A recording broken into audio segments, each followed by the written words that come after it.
marketingové umení. Sú to ľudia, dealeri pod existenčným tlakom, závislí od provízií, čo predajú, z toho žijú a podľa toho sa neraz aj správajú voči vám. Tá stratégia špeciálne na Slovensku spočíva v zaujímavom psychologickom odhade a analýze. Rátajú s tým, že my sme taký národ, že keď už nás takde pozvú, tak ideme síce so slichom a vždy pociťujeme potrebu v rámci svojej pohostinnosti sa ako si revanžovať. My sme si neosvojili tú priamočiaru väzbu. Dobre, oni nás pozývajú, dačo na nás skúsia a my máme právo odmietnúť. Toto tu nefunguje. V nás je stále taká úcta a bázeň a potreba vnútorná odvďačiť sa. Je to dosť vážny moment a vlastne na to doplácame. Nehovoriac už o tom, že si nedokážeme predstaviť, aby v Kanade alebo niekde v Kolorede prišiel vám dealer a ponúkol, že zorganizujte party a ja budem niečo prezentovať. To by bola asi jedna z posledných ponúk, ktorú vo svojom živote v tejto krajine vyriekol. U nás to dosť dlho fungovalo, myslím, že tá odolnosť sa zvyšuje. Čiže túto fázu toho marketingu máme za sebou. Známe sú prípady a medializované sú rôzne podvodné zmluvy, odseky a dodatky a postscriptá vytlačené nečitateľnými písmenami. Ak si človek nezoberie lupu, tak je bez šance, aby to ustriehol. Novým fenoménom je interbanking a transakcie, ktoré sa budú vybavovať elektronicky. Samozrejme, že nikto, a je zaujímavé, že v tomto smere marketingoví stratégovia nepodceňujú seniorov nikde na svete. Oni dokonca vzbudzujú takú a oprávnenú, nie ilúziu, ale propagujú skúsenosť, že seniori sa dokážu mnohé naučiť, že zvládajú aj informačno-komunikačné technológie a ďalším krokom je, a že teda zvládnu aj elektronické obchodovanie. Ktorý ako a kedy ako. Keď sú tu milí mladí priatelia, ak vás babka alebo aj ak máte starších rodičov, mamka poprosí, že mi to vysvetlí, ako sa to robí, tak nie tým vašim štýlom, že dobre, 30 sekúnd a dosť. Babka je tak dezorientovaná, ako vtedy, keď vás oslovila, pokrčí plecami a potom úporne skúša svoje schopnosti nejako uplatniť. Obchodovanie cez internet a získavanie tovarov a uzatváranie transakcií má jedno úskalie. Musíte upozorniť teda tých, ktorí vás poprosia, teraz hovorím k vám špeciálne, milé slečny, dámy a mladí páni, upozornite ich, čo je zákaznícke číslo, čo je identifikačné, keď chcem zrušiť obchod, že nestačí, že len napíšem slušný zdvorilý list, ale s tými číslami to musí presne sedieť. Inak sa stane, že v dobrej miere naši príbuzní napíšu a potom čakajú nervy, zase to prišlo nejaké žiletky alebo čo ja viem čo a stále to chodí a firma je v práve. A vy platíte a platíte. Ťažko sa tu sťažovať, potom oprávnene seniori sa dovolávajú nejakej spravodlivosti, slušnosti a etiky.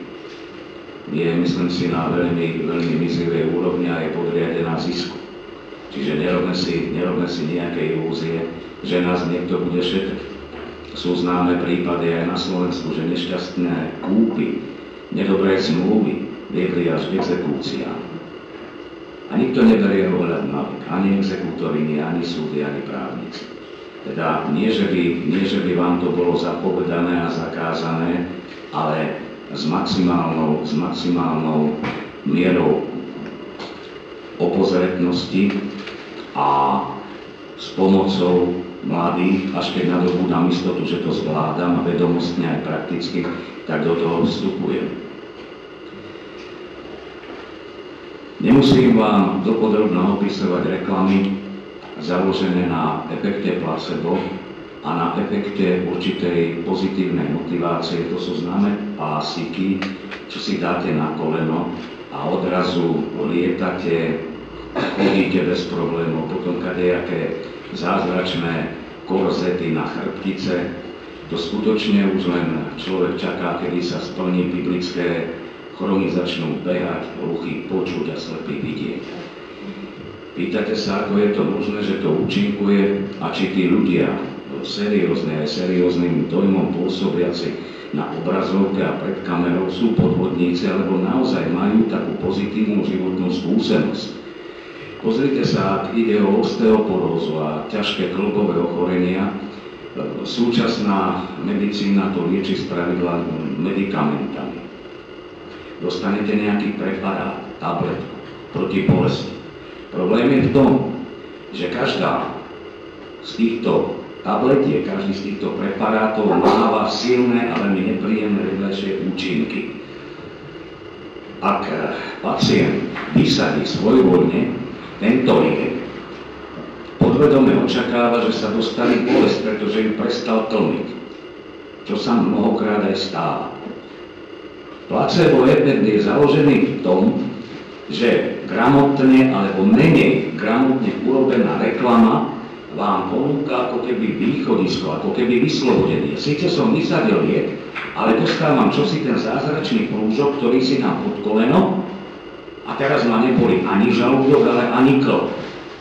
Funguje to pochopiteľne veľmi dočasne, ten zdravotný stav sa zhoršuje, ale chcem povedať jedno, že nemôžeme k tomu pristupovať a analyzovať tú reklamu zameranú na zdravie tak, že je to len halus, ako povedané slovníkom mladých, a že je to nejaká hlúposť. Skutočne sú dokázateľné vedecké štúdie, že človek sa v takýchto prípadoch a dostáva také kvázi východisko, dokáže zmobilizovať a dokáže dokonca neuveriteľne stlmiť až potlačiť svoju bolesť.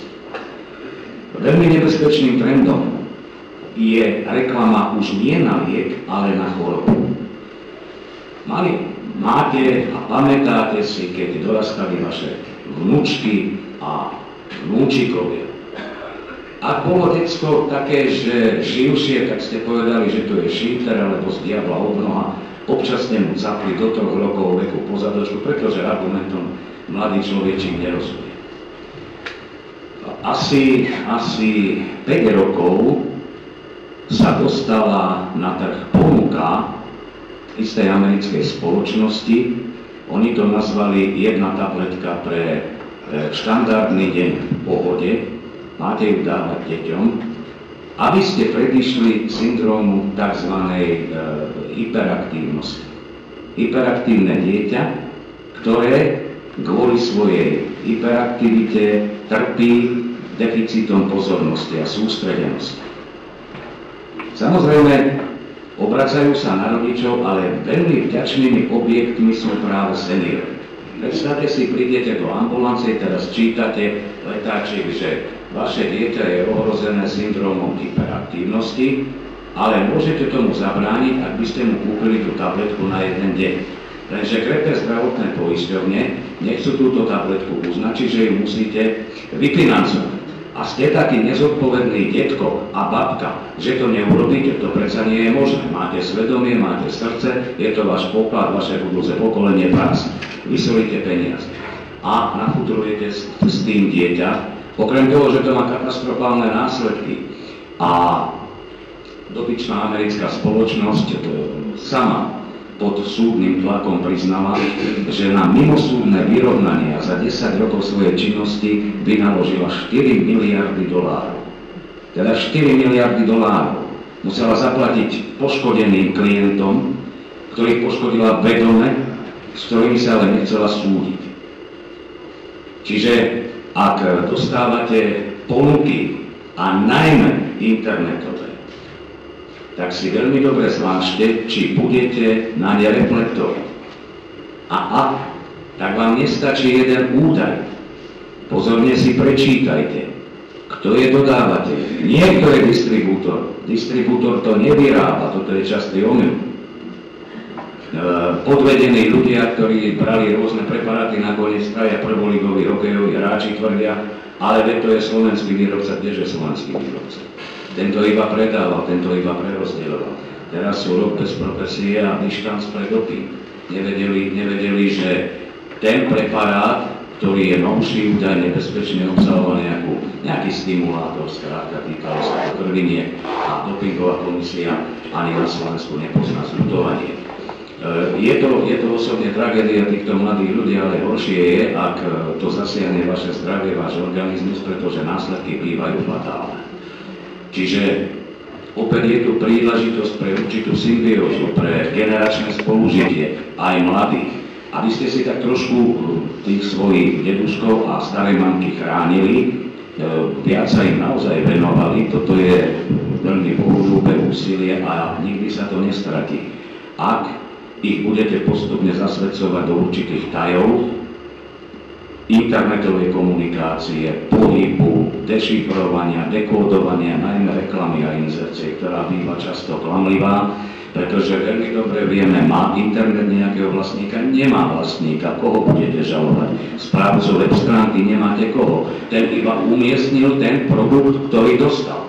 Čiže ani právne také zložité kauzy, keď sa senior stane obeťou podvodnej reklamy, nie sú zvládnutelné. To vám povie absolvent 4. semestra právnickej fakulty, ak je čo len trochu dobrá. Politický marketing, priatelia, uznávaný český mediológ, doktor Koukalík, nazval všetko, čo sa okolo nás odohráva, propagandistickou debilizáciou, povedané po česky. Je samozrejme, že si vyslúžil rôzne prihlasky ako dehonestovateľ médií a tak ďalej, ale určite nebol ďaleko od pravdy. Ak si všímame v spätnom pohľade tak 10 rokov dozadu, tak tu fungovala masívna, latentná propagandistická kampaň. Odvolávali sme sa na kadejaké vyjadrenia politikov, ktoré boli parciálne, ktoré boli štatisticky správne i matematicky. Ale nemali obecnú platnosť. Ak pani Merkelová hovorila o tom, že nemecká populácia starne, tak už naši slovenskí publicisti a komentátori a analytici a prognostici, ktorých máme ako úpodážni, tým menej vieme, čo bude zajtra. Ale ona nepovedala teraz, že sú vinní dôchodcovia. Média, či chceli alebo nie, to im nebudeme vstupovať do svedomia, vytvorili psychózu, ktorá sa volá kulpabilizácia, mea maxima culpa. Teda sugerovali na jednej strane dôchodcom také povedomie podprahovým vnímaním, ako keby, že spýtujte si svedomie, pretože ste ako si dlho na tomto svete.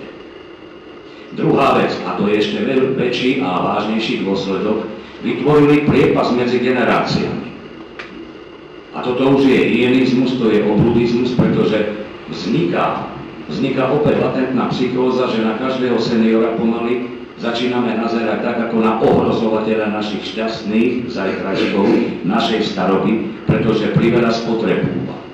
Toto sa deje na Slovensku beztrestne, legálne, vedome a nepamätám sa na politického slovutného verejného činiteľa, ktorý by upozornil jedinú inštitúciu, Radu pre rozhlasové televízne vysielanie a retransmisiu, že tu sa porušuje zákon, tu je diskriminácia. Nie v šarišských Michaloch. A toto je dlhodobé, to je permanentné. Prečítajte si programy, predvolené programy politických strán. Kto sa o tom čo len zmieni? Nikto. Čiže tu sa vedome trpí čosi, čo stojí na propagandistických, samozrejme falošných základoch. A potom sa tvárime, že my ideme tých našich seniorov, keď už je zdevastované vedomie, etický a estetický, dá sa povedať, fundament mladej a strednej generácie, potom ich ideme hladkať a uisťovať, ako ich ľúbime, ako ich milujeme. Takéto uisťovania pomôžu ako neboštíkový teplomer, prepitujem pekne, pretože tu je nahlodané určité vedomie. A ak hovoríme teraz, z každej strany počúvame, že treba rekonštruovať, treba ozdraviť. Čo už ozdravíte? Toto je drahá daň, s ktorou sa bude vysporadúvať, odhadujem, jedna generácia. A tu nepomôže plakať, už nemôžeme hľadať vinníkov, ani vyvolávať dodatočné kauzy a súdne procesy. Toto jednoducho treba prežiť, s tým sa treba vyrovnať. Dúfajme, že nájdeme dostatok síl, odhodlania a odvahy patrí sa, aby to nebolo také pesimistické, či sa môžu seniori týmto ohrozeniam, teda vo sfére trhu, zdravia svojho, alebo praktikám, ktoré kšeftujú s ich zdravím a politickému marketingu, ubrániť. Môžu, pretože majú kapitál, ktorý sa nedá vymanéžovať, ktorý sa nedá kúpiť, ktorý sa nedá vydražiť a vyburzovať, a to je životná skúsenosť, nažité roky. Ak nájdu pomoc u mladších, tak práve to odžité, častokrát odtrpené, sa stane najúčinnejšou stratégiou i metódou.